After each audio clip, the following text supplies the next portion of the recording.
Hey, so welcome to CareerFun Fridays. And here's where I want to talk to you one to one, not as like a mentor or like your parent. It's more of just me giving you advice and sharing my knowledge in terms of what I feel I would do if I was in your shoes or how I could support you in the current career that you're in at the moment. Whether it's something that you want to progress in with, something that you're starting to feel overwhelmed, you need to charge new batteries, you need to go for a new avenue in life, something has piqued your interest, or you're just not finding the politics at workplace ideal for yourself. Anything to do with your career is where I would like to come and help and offer some advice, some support, and some knowledge since I've been around the game for quite a while. So, the first thing, and I'm going to talk to you in three different lengths here, and by different lengths, I mean three different topics. Um, the first topic I'm going to talk to you about is if I was to change my career right now, this minute, today, what would I be doing? Or what career would I pursue, basically? And I'm very curious to understand what you would do as well. So if please do leave a comment down below. Um, I'm very much intrigued to actually understand if you were to change your career, anything you'd want to do, what would it be? And it could be anything. It could be I would like to be a CEO. I would like to be head of sales. I would like to be an AI engineer. I would like to be a UX designer, or I would like to do marketing, or I like to do finance, or I like to be HR, or I like to, be a doctor or be a dentist. Anything, anything, anything, anything, anything. Right. So yeah, leave your comments down below in the comment section. I'll definitely respond back to them, and I'll give you really good. All of them really good anyway. Don't worry about it. Okay, cool. So the first one is what would I do? What would I do? In today's world, and I know a lot of people are knees over bent around, machine learning, which I'm currently into, AI, um, chatbots. There's so many things going on at the moment. It feels like the world's moving so fast, and it's kind of hard to kind of take a break and take a step back and be like, okay, what's really going on here? And it leads me to my first question, which is, and hence why I think about this all week. I want to share with you guys because I get this quite a lot in terms of, hey, I don't know what I should be doing. I don't know if I'm in the right career. I don't know if my job title is going to last the next 2-3 years. And it dawned on me when somebody asked me this question while I was walking, doing some grocery shopping, and they said to me, "Hey, you know, if you could change your career today, what would you do?" And I love what I currently do at the moment. But it's a good question where what would I love to do?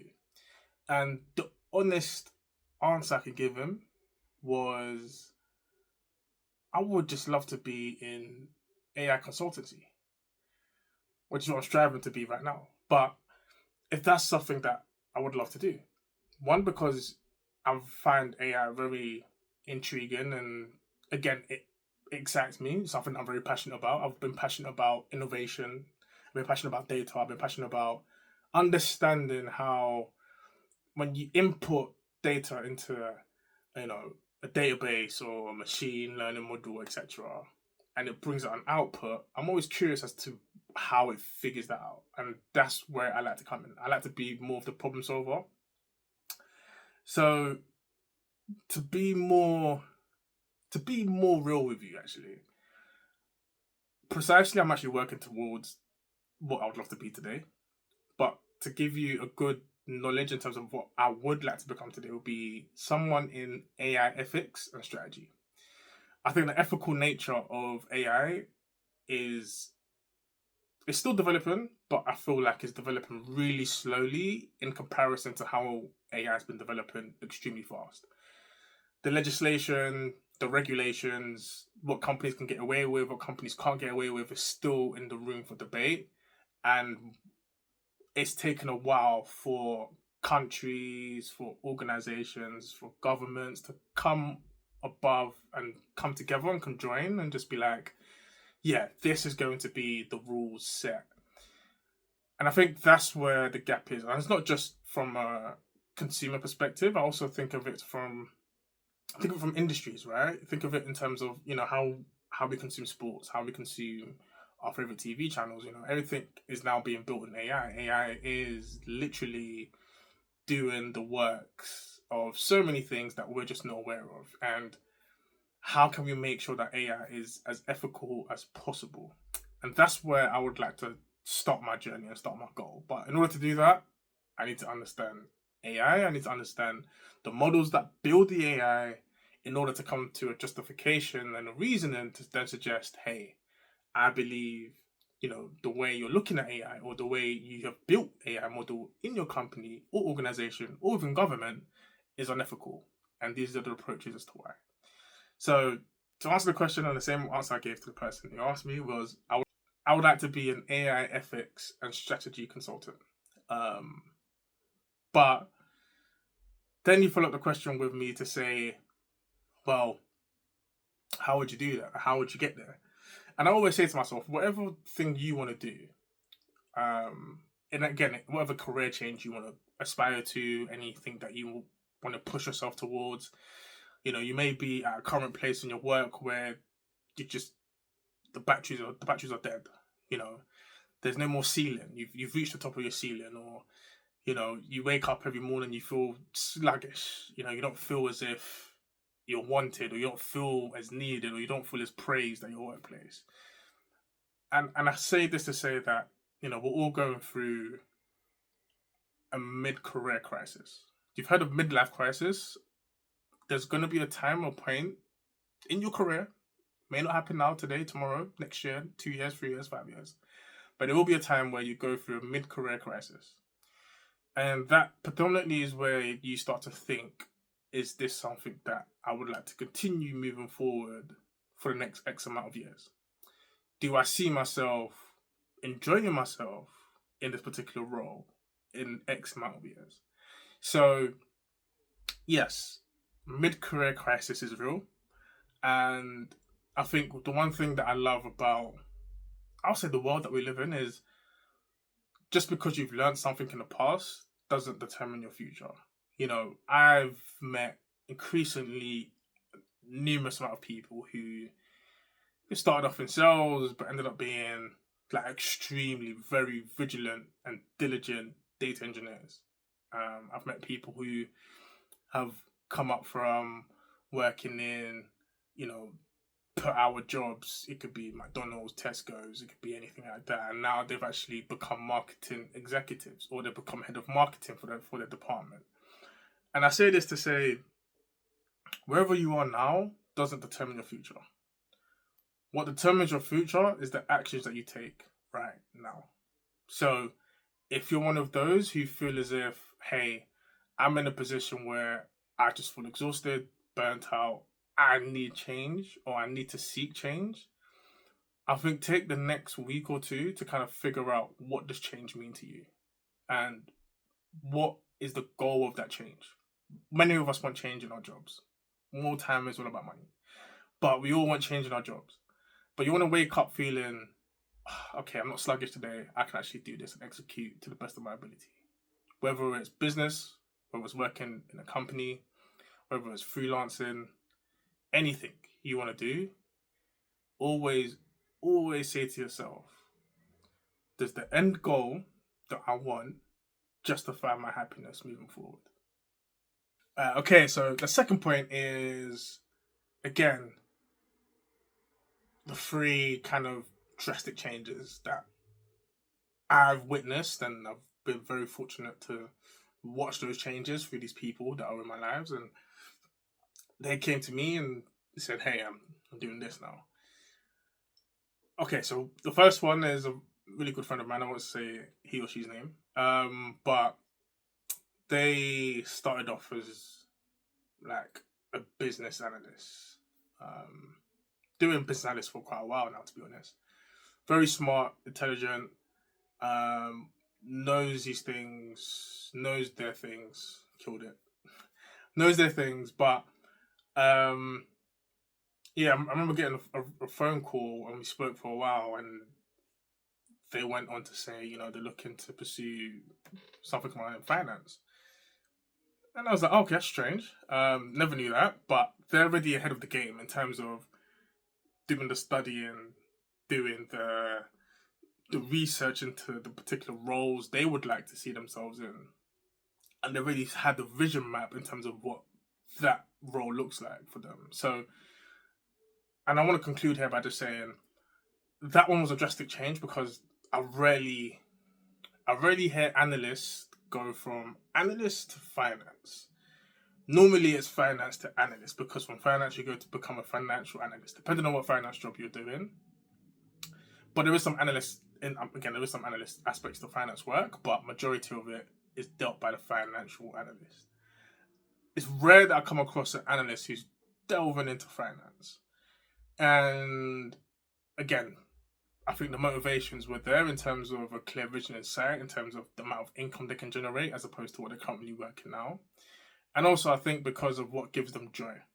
And I think when I was speaking to this person on the phone, the one thing that I can hear from the voice was the excitement, like the excitement they got. Although they knew it was going to be hard, because not only because of their experience, not having any experience in it, but in terms of the journey it's going to take to get them there. In terms of the amount of hours it's going to take them to research, to read, to do exams, it's really, really hard, especially when you didn't deal with that or learn that during university. So, yeah, that was a drastic change, but I was really proud of that person because they overcame the hurdles. And what I mean by that is they studied, they showed full respect to that particular field in finance, and they really went to harness their skill set to now where they've passed the exams that's needed for them to qualify to become what they need to become. Now, they want to become some type of investment banking role. I won't go too much further into that, but that was the first one that came to my mind and one I wanted to share with you simply because it just goes to show where everyone's trying to drive to become one thing, always find your joy. You know, I hear a load of people come to me and say, hey, I would love to be, a data analyst. I would love to be a data scientist, a data engineer. I would love to be, just something in data. I feel like data is, and the first question I ask them back is that going to give you joy? Because best believe the analysts that I know, and I'm one of them, it's not all smooth sailing. Um, there's loads of projects you got to deal with. There's time-oriented projects. How good are you at adapting to fast-paced environments? How good are you at receiving rejections in terms of, hey, this was the project that we want to do today, finish by tomorrow, but then they pull the project and be like, yeah, we don't need it anymore. Can you stomach that? That you may have worked hours and hours on a project and it will never see the light of day. And also being, having so much pressure to say, because based on the numbers are based on your analysis, your ability to analyze numbers. If you do incorrect numbers, you're giving the business incorrect information, which can then lead to incorrect decisions. So there's a lot of pressure, but again, people think of it in terms of the money. It's great. Some roles good, some roles better, some roles bad. And I do that depending on what I've seen online. However, like every job that's out there, and I always tell everyone is no job is an easy job. Every job has its challenges, and don't just chase the job because of income and potential money rewards. Chase the job that you want because it's something that fulfills you, something that gives you enjoyment. And again, the analysts that I've spoken to in my network have all said the exact same thing to me, which is I really enjoy what I'm doing. I wouldn't change it for the world. So that's my clear point. And to my friend, to number one point, he said he was burnt out and in doing business analyst, and he saw the joy and excitement in becoming an investment banker in finance. So, yeah, that's number one. All right, cool. So number two, I know a friend of mine who was a nurse, and they now are the head of e-commerce for a particular brand that I won't name, but they are now head of e-commerce. So you're probably thinking, how do you come from a nurse to a head of e-commerce? What was that transition like? How did you, like, what sparked that interest? And these are the same questions you're thinking, the same questions I was thinking in my head to her when she told me, because I haven't spoken to her for a while. And when she had told me at the time that she was now head of e-commerce, I was like, oh wow, it's a drastic change. Talk to me about it.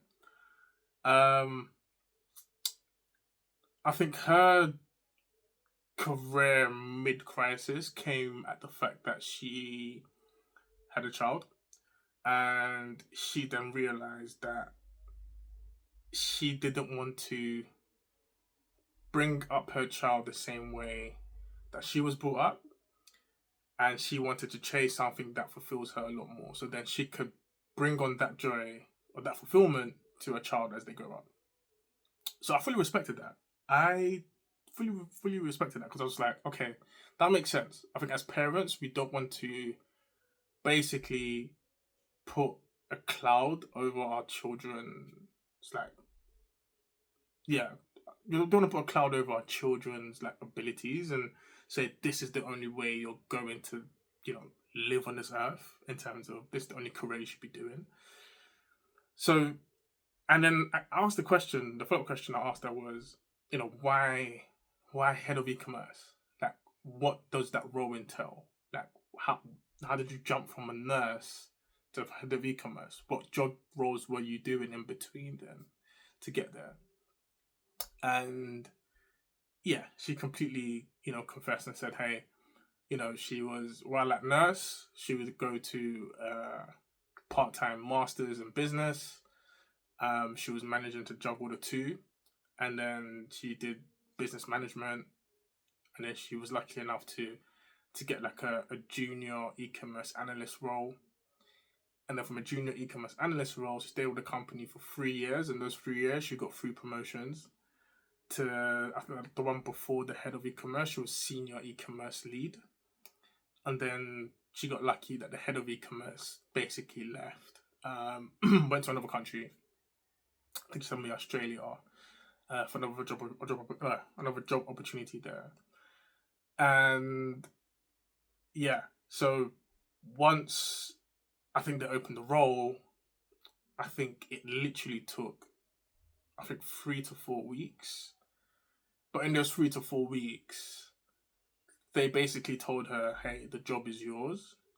If you don't want to go for the role, let us know, and we will open it out to the wider public. Some companies operate where they will basically try to find somebody internally first, depending on the role, try to find somebody internally first before pushing it out to the wider market. They gave her 3 or 4 weeks to decide. And she spoke with her partner, and her partner was like, it's entirely up to you. And then how she described it to me was, she felt as if everything that she had trained hard for was for this moment. Everything she had gone blood, sweat, and tears for, to understand business, to understand e-commerce, and to understand what it takes to build an e-commerce platform. This is an e-commerce company. She was the head of e-commerce, so anything basically through the business goes through her as well, in terms of like how they market, how they do UX design, how anything to do with the website as well. She was 100% in there when it comes to, the tools that they use within the e-commerce site. She's basically the head, like she's basically the final boss. Like, she makes those decisions, those critical decisions. And the one thing that she told me that really stuck to me was, she was never afraid to start again. And I think that's something that even I've struggled with, and I'll be honest, is you've reached a pinnacle in your career to try and pivot, and you feel like you have to start again. But sometimes starting again is not always the bad thing. And that's something that I took a step back and I took a breath and I was like, wow, that really hit me because I'm struggling with that. Or not struggling now, but I struggled in the past with that. And she said to me, it's something that, again, we all think about as a negative factor in our minds. But as long as you've got the goal in sight, it can never be negative. It can only be positive because you're then moving one step closer to your end goal. And her end goal was, again, I don't think it was to be head of e-commerce. I think that just fell in my lap. But she wanted to have a senior role within a business. Like she wanted to make business critical decisions. And she said that it fulfills her a lot to be in those boardroom meetings where she's making effective decisions because she's very bold, outspoken. She likes to research a lot. She does analysis. She does competitor analysis. She does everything in her arsenal to make sure she dots her I's and crosses her T's. And she just wanted to find a role that gives her that. Like she just wants to find a role that gives her that. So she thought business was the way forward. And then, yeah, she just went through it, I think, for 3 years. She got 3 promotions, which was fantastic. To now she's head of e-commerce. Making a good amount of money for herself, but I think more so she's making her health and her wealth more land.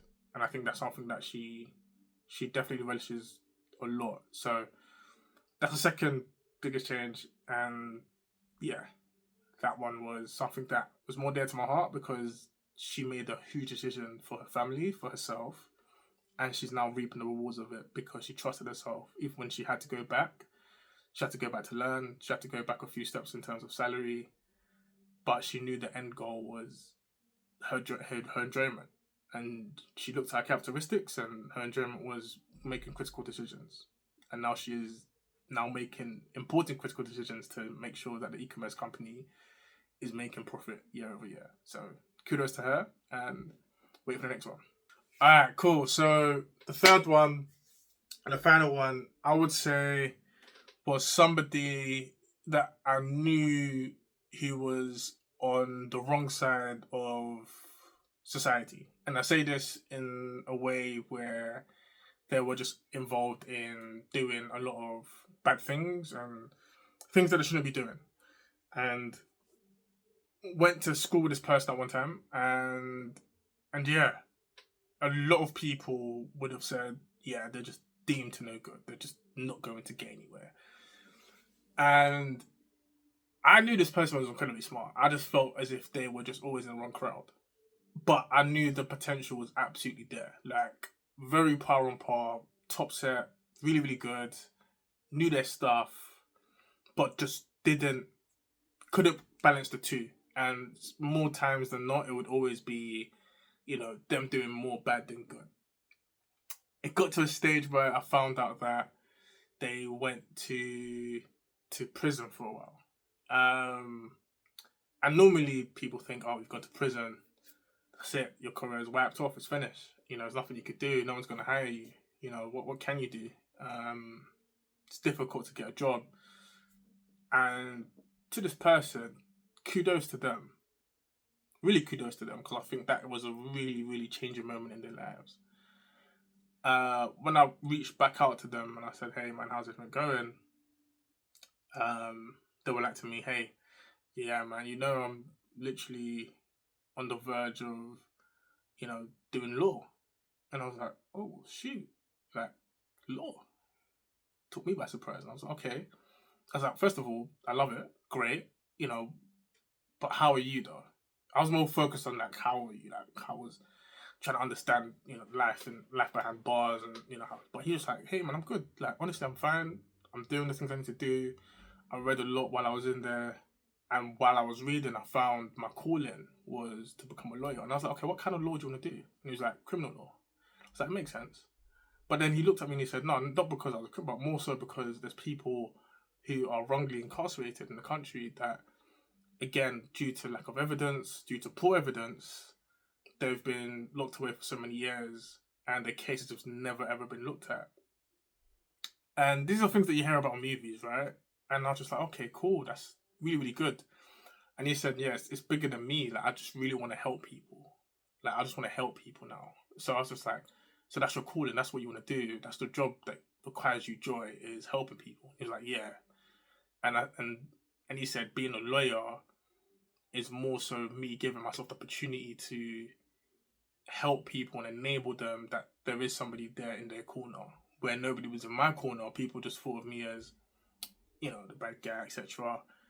But now I want to be in people's corner. So that was the third one that really rocked me the hardest, because I knew how that person grew up and I knew the environment they brought up in. However, they were really, really intelligent, lost their way, and didn't let that determine basically how their life is going to go. They still want to seek that joy. So, yeah, that was the third one that really, really rocked me the most, because I was super, super proud to hear that, they didn't give up. They saw what they wanted and they found a way to make it work for them. And I'm saying the last one because there's so many of us out there who feel as if it's just not going to happen. It's just not going to happen. I've given you 3 examples, 3 people I speak to, that have changed and pivoted their career, changed their skill set, looked at the opportunities out there in the market and literally went for it. And they weren't afraid. And I think that's one thing that I want to pose to you is, don't be afraid to start again. Don't be afraid to take a few cuts in your salary. Don't be afraid to have a job title that you never thought you would have in your current age or whatever. Don't be afraid. Just understand your end goal is your joy. And whatever your end goal is, if it's a career switch or career progression, or even in business or freelancing, anything, your joy is your end goal.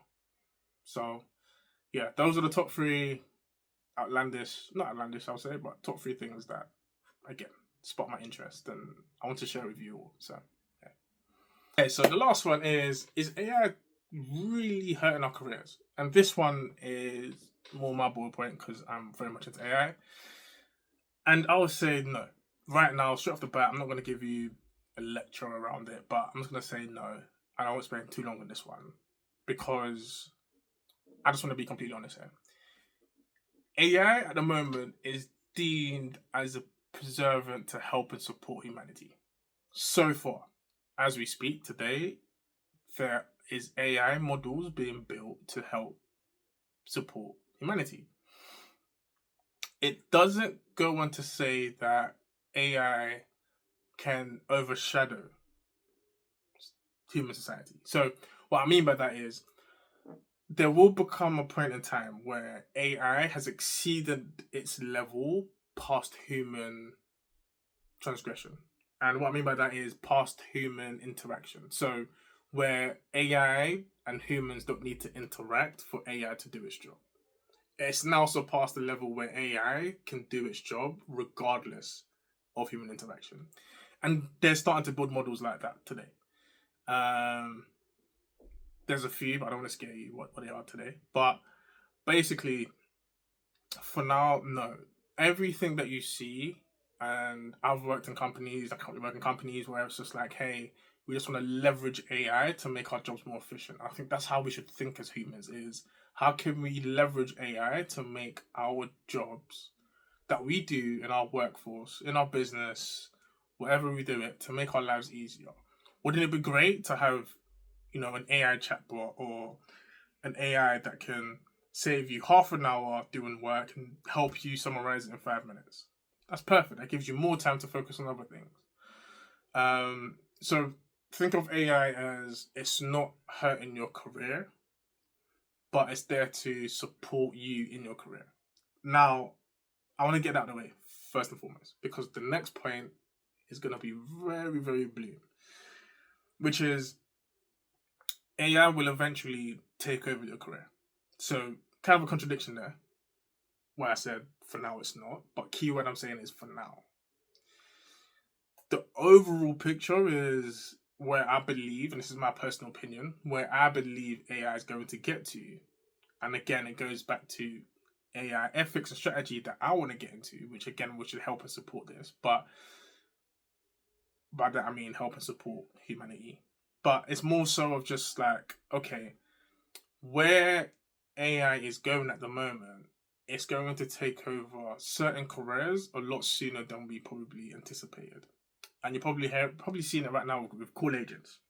When you give a call, when you go to customer service, it's normally a chatbot now you're listening to. There is some assistance at the moment where you get forwarded to a support team, etc. But eventually, AI is going to get very clever. And by clever, I mean they're going to flood so much data into the AI model where they may say, okay, well, the support team handles this, but if we have a continuous or we have data that reflects that, hey, this is the most sort of the problem, how does the support team, fix it? We could just tell AI to do it. We can tell AI to do it synchronously. I butchered that word. Disgustingly, by the way. But we can tell AI to basically, in a nutshell, do it for us instead of the support team. So for now, no. AI is not here to take over your career. AI is literally here to support you in your career. In the future, it will, in my opinion, again, it's my opinion, take it with a pinch of salt if you want to, take it with a full glass of water if you want to. I'm currently working in the industry. I'm currently speaking to mentors. I'm currently speaking to people in AI. And everyone seems to have the same level of concern, which is AI is going to be not the downfall of humanity. I think that's the incorrect word to use. But I feel like AI is going to be at a place where it surpasses humanity. And I think that's the bigger concern for me personally. But yeah, that's another topic for another discussion. But for now, there are AI tools that are there to help you and there to assist you. That is today. Those AI tools will become more advanced or more developed where it will eventually do the things that you can do. The good news is it's not anytime soon. So I would advocate leverage AI as much as possible. But in the meantime, figure out what your joy is. And if your joy is still your same role, continue to do it to the best of your ability. If your joy is a different role, go chase after it. But yeah, this is AI with Fizzy. This is CareerFun Fridays. I hope you've taken something and you've taken it back and be like, hey, I'm going to apply this for my next year or next 2 years or next 6 months. But I want to keep this as an open platform as possible. So leave your comments down below. Let me know what your thoughts and feelings are. And yeah, if you need any support, help, feel free to reach out to me via my email or through the comments. I'll read through all of them. And yeah, peace. Continue having fun on Fridays. And this is Living with AI. AI with Fizzy. Enjoy.